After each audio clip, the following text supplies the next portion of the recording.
नमस्ते everyone and welcome to seekers club.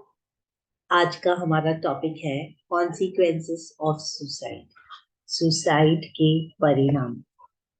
तो अब हम डिस्कस कर रहे हैं सदगुरु द्वारा लिखित बुक दैट से। तो सदगुरु इसमें कहते हैं कि for a person to die of suicide is a terrible way to go. एक बहुत ही भयानक, डरावना और अच्छी बात नहीं है जब कोई सुसाइड से जाता है, लेकिन लाइफ के लिए it does not make any difference, because in terms of life, whether it is a natural death or a suicide or an accident, it does not matter. What matters is how you broke the body. When one breaks one's body, say by eating very badly, or whether by smoking or by drinking, or he fell in love and he jumps out of the out of, from the mountain. In any case, for existence it does not matter what happened, whether they broke their body while their prarabdha karma was still on. This is what life cares about. तो जैसे अगर हमारे आप पहले पिछले वाले session देखोगे, जो जहाँ सदगुरु ने एक्सप्लेन किया है 5 टाइप्स ऑफ बॉडीज, 5 प्रकार के शरीर हमारे पास हैं या हमारे पास हैं। हम मतलब ये जो बोल रही है शक्ति, तो जिसे हम आत्मा भी कहते हैं। तो शरीर में एक आत्मा है ऐसा नहीं है। इनफैक्ट आत्मा के पास 5 प्रकार के शरीर है। ये जो फिजिकल बॉडी है, अन्नमय कोश, जो हमने पिछले चैप्टर्स में किया है, physical body, then there is a mental body, emotional body, causal body, etheric body, जो लेवल्स है बॉडी के। सदगुरु कहते हैं कि आप अपने बॉडी को कैसे तोड़ते हैं वो इम्पोर्टेंट नहीं है। हो सकता है कि कोई बहुत खुशी खुशी दारू पीकर, सिगरेट पीकर, खा पीकर और वो मर, तो सोसाइटी इसे अच्छा नहीं माने। हम कहेंगे कि अरे उसने तो अपनी जान खुद ही ले ली गलत तरीके से जीकर, ठीक है। और अगर कोई प्रेम में बंदा पड़ जाता है या किसी को फाइनेंशियल लॉसेस हो जाते हैं, बहुत ही आर्थिक तकलीफ आ जाती है और वो अपनी जान ले ले पूरी तरह से ट्रेन के नीचे आके या कैसे, तो किया दोनों ने सुसाइड है, लेकिन लाइफ ये देखती है कि कौन ज्वाइन है, हाउ डिड ही गो। और उससे भी ज्यादा वी विल सी दैट किसका प्रारब्ध कर्मा अभी बाकी था। इन द सेंस कि अगर हम एग्जांपल लें कि एक let's take a clock and a battery. तो बैटरी हमारा कर्म है, उसमें प्रारब्ध कर्म है जो हमें कंप्लीट करके ही जाना है इस जन्म। समझ लें एक होमवर्क है जो हमें मिला है इस जन्म के लिए और हमें वो सीख कर ही जाना है। तो अगर वो होमवर्क इनकम्प्लीट है और आप स्कूल से भाग गए, आप समझ लीजिए, तो जब आप शरीर तोड़ के चले जाते हैं, किस तरह से शरीर छूटता है या टूटता है एग्जिस्टेंस के लिए इम्पोर्टेंट नहीं, कितना उसमें प्रारब्ध कर्म बाकी है, कितना होमवर्क आपका शेष रह गया जो आपने इस जन्म में करना था, आपने कंप्लीट नहीं किया। तो इफ आई एम, जैसे मेरे पहले भी सेशंस में हमने किया हुआ कि if I am a very impatient person, तो मुझसे ना सब्र नहीं होता, मुझे एकदम फास्ट काम चाहिए सब। तो हो सकता है मेरा लेसन हो कि मेरा लाइफ पार्टनर बहुत स्लो हो, या मेरी मदर इन लॉ काफी स्लो हो, या मेरे बच्चे एकदम धीरे धीरे मस्त, तो इट ट्राइज माई पेशेंस। या मेरे कलीग्स ऐसे हों कि एकदम स्लो और मैं एकदम फास्ट, तो you need to learn how to be with others. Same way you may be very short tempered, बहुत जल्दी गुस्सा, तो आपको उस गुस्से को मैनेज करना है, समझना है। you have to learn how to be out of this anger. उसी तरह से अगर आपको इमोशनल हो आप बहुत, तो आपको गंभीर कैसे हो, हर तरह के अपने अपने लेसन्स हैं। कोई रिलेशनशिप में सीखने आया है, कोई पैसा कमाना सीखने आया है, कैसे हाउ, कोई हम्बल होना सीखने आया है, how to be humble. So many things, it depends on many factors. तो आपको खुद जानना है कि आप यहाँ क्या सीखने आए हो, क्या समझने आए। तो हर व्यक्ति जिससे हमारा संपर्क होता है, अगर हम उसे एक टीचर की तरह देखें, so no one is your brother, no one is your sister, mother, husband or wife. Every person you meet is a teacher who's teaching you something. So what are they trying to teach you?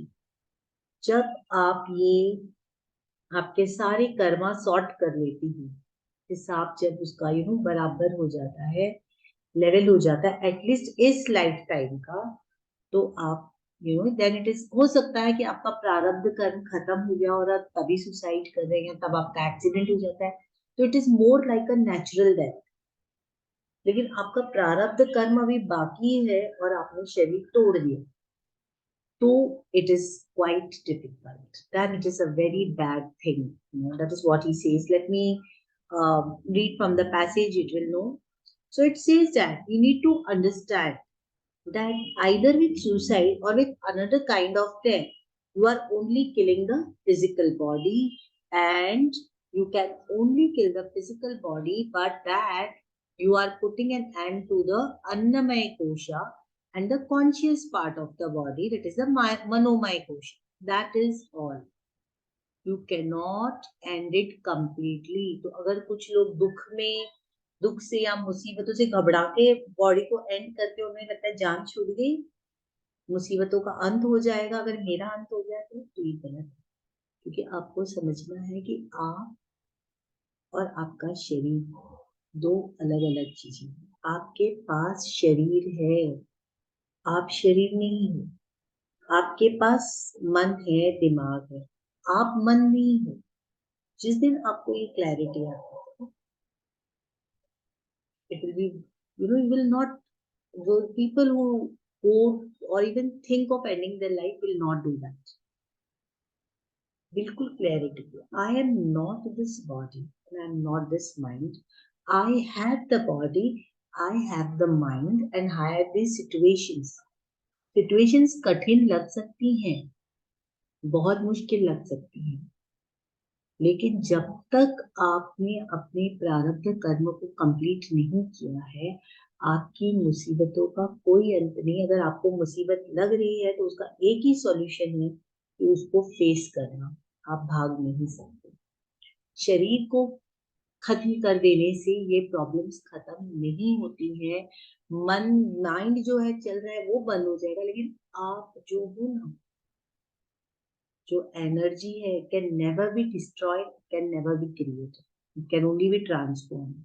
तो ये जो energy है या जिसे हम आत्मा कहते हैं, वो बाहर ही रह जाती है। I will read it for you. Said now if you kill the physical body, the rest of the body which is still intact will try to find one more physical body. तो जैसे कि एक battery है और एक घड़ियाल है, clock. तो क्लॉक टूट गया लेकिन बैटरी में अभी पावर है, न्यू बैटरी अभी काफी चलती, लेकिन बॉडी जो है, क्लॉक जो है आपने टूट गया, आपसे या तोड़ दिया, तो अब वो बैटरी जो है उसमें अभी पावर है। ये बैटरी दूसरा घड़ियाल या दूसरी बॉडी ढूंढेगी जिसमें वो यूज की जा सके, it will not be wasted. तो उसी तरह से जब आप अपनी फिजिकल बॉडी को तोड़ देते हैं, या जो लोग सुसाइड करके अपनी फिजिकल बॉडी को तोड़ देते हैं, तो उनमें अभी प्रारब्ध कर्म बाकी होता है, तो वो लोग दूसरी बॉडी चूज करते हैं। And it will not happen immediately or after 10 years or maybe 100 years. It depends, duration depends on many factors. Till then they will be hanging around. तब तक तो वही, ना वो आगे की यात्रा कर पाएंगे, ना वो वापस इस फिजिकल वर्ल्ड में आ पाएंगे। You can imagine, it's like they are stranded, अटक जाते हैं, ना आगे जा सकते हैं ना पीछे आ सकते हैं, वो वहीं हैंग करते रहते। ठीक है, they hang around here and there, not because they died of suicide or it is accidental death or of heart attack, but because the allotted karma had not been finished before the death. तो best वाला क्या है ना कि आपकी जो battery जो है ना पूरी खत्म हो जाए और साथ साथ में जो फिजिकल बॉडी है वो भी खत्म। कभी कभी वो फिजिकल बॉडी खत्म हो जाती है और बैटरी बहुत चार्ज रहती है, उन्हें भी प्रॉब्लम है ना। कभी कभी बैटरी डम, physical body still. So you have to work out the karma. Okay, so Karma is प्रारब्ध कर्म, ये हमने पिछले सेशन में बात करी हुई है संचित कर्म और प्रारब्ध कर्म की। तो ये बहुत जरूरी है कि आपका कर्मा जो है कंप्लीट करना ही है। तो अगर आप कोई हेल्थ से फेस कर रहे हैं तो आपका हेल्थ कर्मा है, तो आपको वर्कआउट करना ही है। आप उसे छोड़ के नहीं जा सकते, कहीं नहीं जा सकते, करना ही है। तो if you have this understanding, you can always face that. Similarly, if it is a relationship karma, you need to take efforts to work out that karma. कुछ तो है पिछले जन्मों का या आपके पहले के Karma, because this universe is working on certain laws. And you're talking about law of karma, it is exact. क्या है? Like attracts like. Whatever you give, it comes back to you many folds. जैसे कि एक फल में बीज बहुत सारे होते हैं, तो एक अगर आप बीज डालते हो ना तो एक ही फल नहीं आता, बहुत सारे फल आते हैं। उसी तरह से अगर आपने गुस्से का एक बीज बोया तो बहुत सारे ऐसे सिचुएशंस आएंगे जहां आपको गुस्सा होना पड़ेगा, क्योंकि many fold times it comes back. Similarly, if you are helping somebody, one person, you never know how many times his return is going to come back. So be very careful. हर बार जब हम कुछ भी देते हैं तो it comes back to you. कई बार हमें लगता है कि मेरे साथ ऐसा क्यों हो रहा है, मैंने तो हमेशा सबका अच्छा ही किया है तो मेरे साथ अच्छा ही होगा। हाँ होगा 100%, लेकिन क्या आपको अपने सारे जन्मों का हिसाब याद है कि आपने हर जन्म में अच्छा ही किया है, या अब आप अच्छा कर रहे हो? व्हाट अबाउट द प्रीवियस, कि आज तो आपने बढ़िया से होमवर्क किया, आज का आपका काम कंप्लीट है, लेकिन आपको पता है आपने पिछले डे का काम कंप्लीट किया है कि नहीं?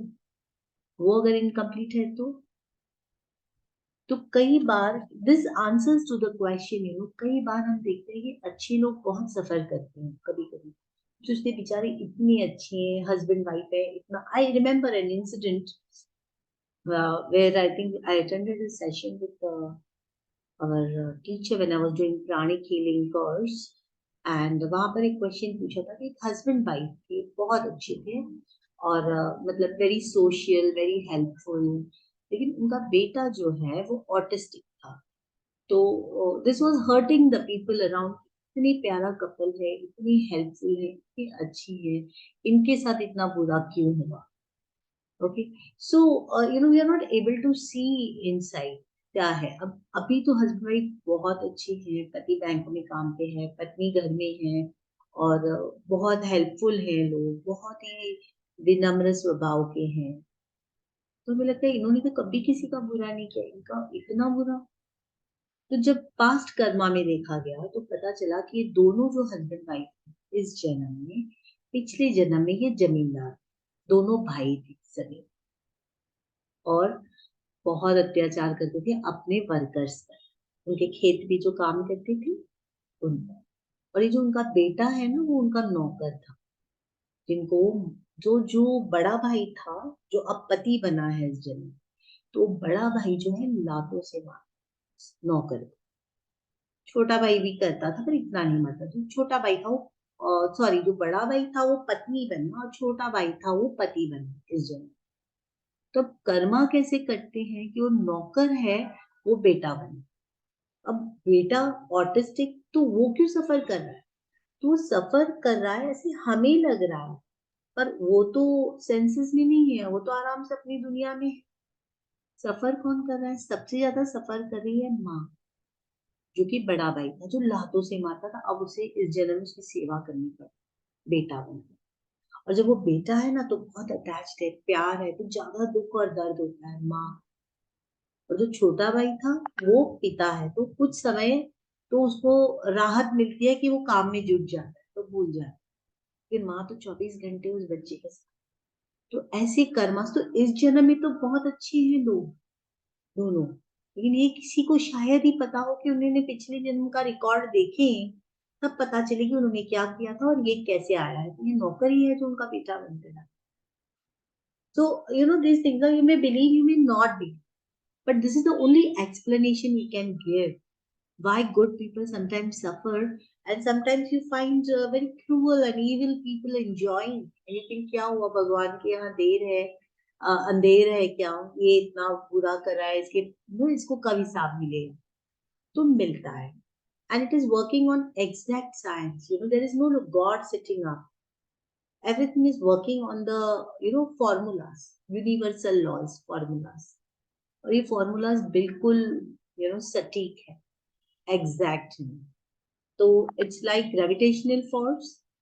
आप कभी भी नहीं चूकोगे. आपको पता है, आपने एक चीज ऊपर उछाली तो नीचे आनी ही है. आप जब चलते हो तो कभी आपको डर नहीं लगता कि कहीं मैंने पैर उठाया तो वो नीचे आएगा कि नहीं आएगा जमीन पर. It's so exact. I mean that is it. ऐसे होते हैं हमारे कर्मास. तो जो भी कर्मा हमें मिले हैं ना, we need to accept them and we take the responsibility to transform the karmas. वो भी आगे है. इसके आगे सतगुरु की बुक है कर्मा, हम वो भी पढ़ेंगे. Let's complete this first. तो इट सेज दैट कि जो सुसाइड करते हैं they keep hanging around here and there. फिर सदगुरु अपने लाइफ का एक इंसिडेंट शेयर करते हैं कि 30 वर्ष पहले जब वो कोकोनट और मैंगो प्लांटेशंस में सेटअप किया था उन्होंने, बहुत रिमोट प्लेस पर, वहां पर वो रह रहे थे. और एक ब्यूटीफुल लेक, तालाब थे उनके यहाँ, सब कुछ बेस्ट था. और यहाँ वो बोलते हैं कि बिल्डिंग्स वगैरह उस वक्त नहीं होते थे, वो टेंट में रह रहे थे. और तब उन्होंने एक वहां से मोटरसाइकिल पर आ रहे थे तो उन्होंने देखा कि एक कुआं है और बहुत सारे लोग उसको सराउंड करके हैं. जाकर उन्होंने पूछा तो पता चला कि कोई लेडी है वहां पर जिसने आत्महत्या की है, कुएं में कूद गई है. और सदगुरु अंदर जाते हैं, उसकी बॉडी पर रस्सी बांधते हैं और विलेजर्स उसको बॉडी को बाहर निकालते हैं. सदगुरु कहते हैं कि वो बहुत ही यंग लेडी थी, मे बी लेट 20s, पर कुछ तो इतनी तकलीफ हुई होगी उसे कि उसे इस तरह से खुदकुशी करनी पड़ी. अब सदगुरु कहते हैं कि लेटर ऑन जब वो he went for his breakfast and other things, लेकिन हर बार उन्हें ऐसे लग रहा था कि जैसे वो औरत उनके बहुत करीब है. और आप लोगों ने भी ये महसूस किया होगा जब हम किसी की भी मृत्यु की बात सुनते हैं, चाहे वो इतना करीब नहीं भी हो, पर कहीं ना कहीं we get affected and we keep thinking about that. वो थॉट्स जो है ना मंडराते रहते हैं हमारे. अब ये सिर्फ थॉट्स नहीं है, कई बार ये जो एनर्जी है ना आस पास रहती है हमारे. Correct. So he said that, I will read here. He says, I sat there under a tree most of the time, unmindful of the need to eat or sleep. When the people who worked for me felt I needed to eat, they would bring something and keep it in front of me. Otherwise, day and night, I just sat under this tree, and this woman was all over me. All over me means all over. He was only thinking about this woman. When young people commit suicide, particularly in a very great distress, जब वो बहुत दुख में, depression में, तकलीफ में, मानसिक स्थिति में जब कोई सुसाइड करता है तो वो भटकते रहते हैं. They keep lingering around for a long time. People are generally scared to go or even pass through such places where this kind of death has taken place. ये बात होती है, इसीलिए लोग मशान में, शमशान घाट से गुजरने में भी डरते हैं, क्योंकि ऐसी जो शक्तियां हैं वो वहां पर रहती है, इंतजार में रहती है. जो उन्होंने काम कंप्लीट किया नहीं ना, तो आगे नहीं जा सकते और वो वापस भी नहीं आ सकते अपने काम पूरे करने. उन्हें रुकना पड़ेगा जब तक उन्हें वापस वही कंडीशंस में, वही सर्कमस्टेंसेस होंगे और वापस उन्हें वैसा एक फिजिकल बॉडी मिलेगा. ये जो शरीर है ना, ये बहुत ही अनमोल चीज है. जैसा भी है, मोटा है, पतला है, काला है, कमजोर है, स्ट्रॉन्ग है, जो भी शरीर आपको मिला है ना, ये एक बहुत बड़ी नियामत है, ये बहुत बड़ी ब्लेसिंग है, ये एक बड़ा गिफ्ट है आपको मिला है। और आपको इस शरीर का ध्यान रखना है, स्वस्थ रखना है, और अपने मन का ध्यान रखना। और जो कुछ कर्मास है ना, अपने हेल्थ के हैं, फाइनेंस के हैं, रिलेशनशिप के हैं, जो भी कर्मास है वो तो हमें करना ही है कंप्लीट, इसका कोई और शॉर्टकट नहीं है।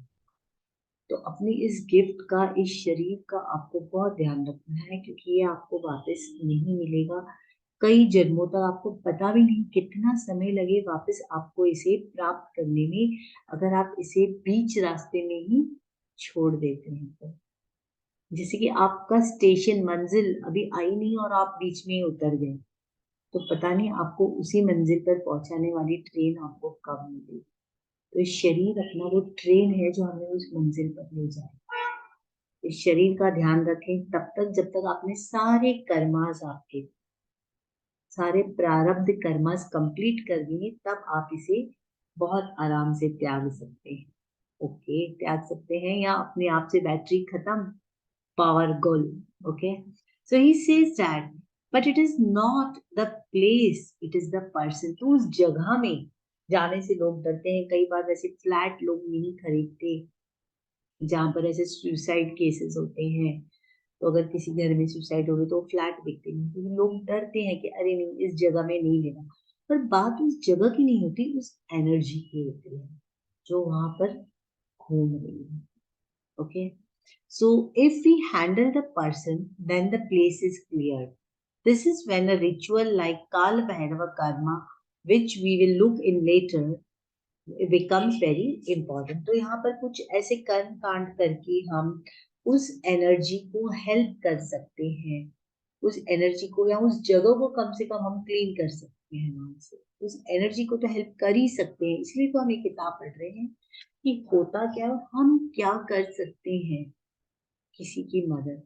तो जैसे अगर आप किसी को डिस्ट्रेस देखें तो always have compassion. Dalai Lama से be kind whenever possible, and it is always possible to be kind. To be kind, you never know, कभी कभी हम खुद इतने डिप्रेस्ड और स्ट्रेस्ड होते हैं, करेक्ट, और उस वक्त अगर कोई आपको थोड़ी सांत्वना दे दे, एनकरेजिंग वर्ड बोल दे, कम से कम परेशान तो नहीं, यू फील गुड। तो कम से कम अगर आप किसी को एनकरेज नहीं कर सकते, तो किसी की तकलीफ है, आप देख रहे कोई तकलीफ में है, दुख में है, अगर आप कुछ नहीं कर सकते तो कम से कम उनके दुख और तकलीफ को बढ़ाएं। तो ठीक है, तो इसके आगे, this is the end of the third chapter. इसके आगे हमें देखना है कि अगर सुसाइड के बाद होता क्या है, लोगों में क्या डिफरेंस है। I mean where does the energy go? तो energy keeps lingering about if they have not completed their prarabdha karma. लेकिन अगर प्रारब्ध कर्म उनका कंप्लीट हो गया and then they meet with an accident और they become suicidal and they commit suicide, तो it is as good as natural death. तो ये जो सोसाइटी जो लेबल लगाती है ना, गुड डेथ, बैड डेथ, या अरे ये तो बहुत अच्छा नहीं हुआ है, तो बुरी तरह से मरा रही है, अच्छी मौत हुई, तो एग्जिस्टेंस इन सब बातों का कोई महत्व नहीं रखता एग्जिस्टेंस के लिए। एग्जिस्टेंस के लिए ये रखता है कि उसने कर्म अपने कंप्लीट करे कि नहीं करे, that is it.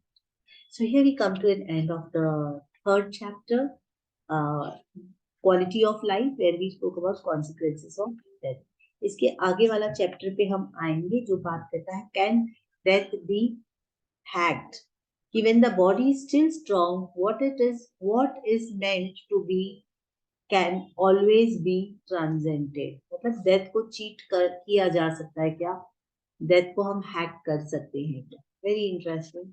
So let us stop here for today. So thank you very much everybody who attended this session and for watching online on YouTube. Please share if you like it, and if you feel that it can help some people to understand, please do share, like and subscribe it. Thank you everybody. Let us close with a prayer to the Supreme Lord Divine Father Divine Unity my teacher and Master Teacher Mahaguruji, meaning all the great ones, Guru Guru. Thank you for divine guidance, presence, and illumination. Thank you, everybody. See you in the next video. Till then, bye bye.